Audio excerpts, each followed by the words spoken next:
Ils sont fièrement alignés par dizaines en zone nord de Limoges. De toute taille, les grandes marques du secteur du camping-car sont présentes. Depuis 2012, Éric Belot, fondateur de l'entreprise, est l'un des rares concessionnaires de la région. Le marché pour ces véhicules de voyage est certes une niche, toujours en développement auprès des retraités bien sûr, mais qui s'ouvre maintenant à d'autres populations. Le marché régional oui, se porte bien. On a un développement qui est constant.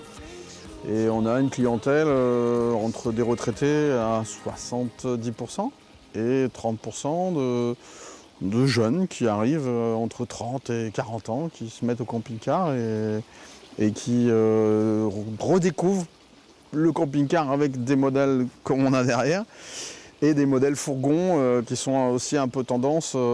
Ça permet de partir sur des petits séjours et souvent.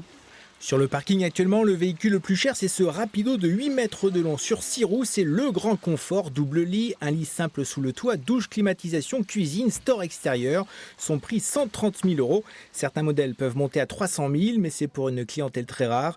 Ici, on en trouve à partir de 40 000 €, du neuf et de l'occasion.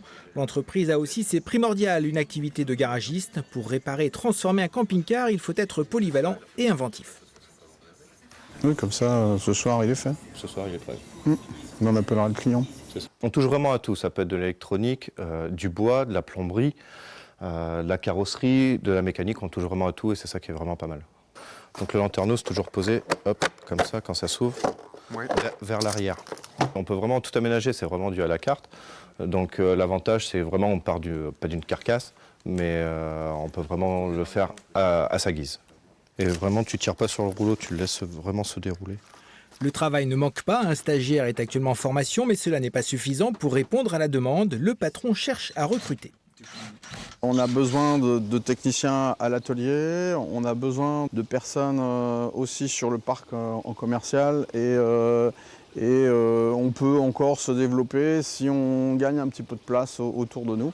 Le marché du camping-car n'est donc pas dans une impasse. L'aventure de cette entreprise n'est pas prête de s'arrêter.